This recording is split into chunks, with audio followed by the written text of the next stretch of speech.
एक बार भगवान जी को बहुत जोर से भूख लगी थी।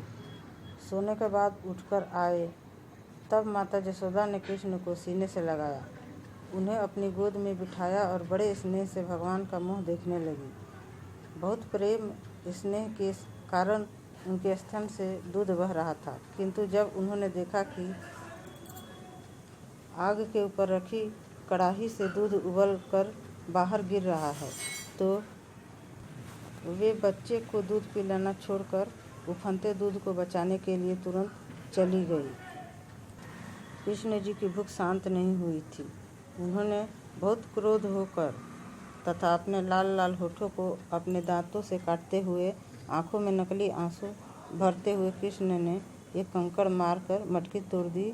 इसके बाद वे एक कमरे में घुस गए और एकांत स्थान में ताज़ा मक्खन खाने लगे।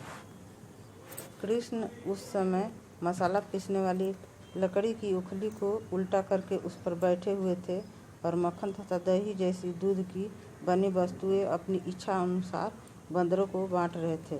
चोरी करने के कारण वे चिंतित होकर चारों ओर देख रहे थे कि कहीं उनकी माता आकर उन्हें डांटे नहीं। माता यशोदा ने उन्हें देखा तो वे पीछे से चुपके से उनके पास पहुंची।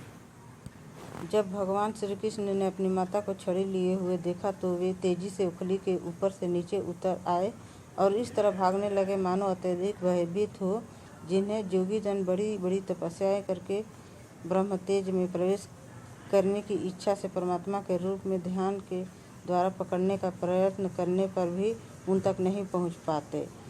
उन्हीं भगवान कृष्ण को अपना पुत्र समझकर पकड़ने के लिए यशोदा उनका पीछा करने लगी। माता यशोदा द्वारा पकड़े जाने पर कृष्ण भगवान और अधिक डर गए और उन्होंने अपनी गलती स्वीकार कर ली। जो ही माता यशोदा ने कृष्ण पर दृष्टि डाली तो देखा कि वे रो रहे थे। उनके आंखों में आंसू के काजल से मिल गए और हाथों से आंखें मलने के कारण उनके पूरे मुखमंडल में वह काजल पुत गया। माता यशोदा ने अपने सलोने पुत्र का हाथ पकड़ते हुए धीरे धीरे से डांटना शुरू किया।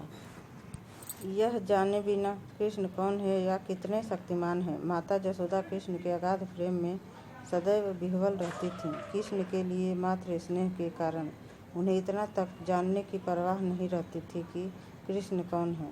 अतएव जब उन्होंने देखा कि उनका पुत्र अत्यधिक डर गया है तो अपने हाथों से छड़ी फेंककर उन्होंने उसे बांधना चाहा, जिससे और आगे उद्दंडता न कर सके। जब माता यशोदा उत्पाती बालक को बांधने का प्रयास कर रही थी तो उन्होंने देखा कि बांधने की रस्सी 2 अंगुल छोटी पड़ रही थी।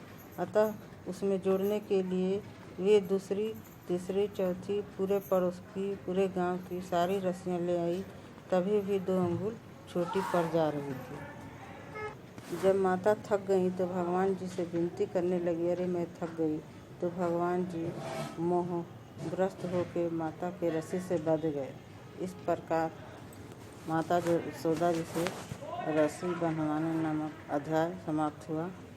इसलिए आप भी प्रेम से बोलिए हरे कृष्ण कृष्ण कृष्ण हरे हरे, हरे राम राम राम हरे हरे।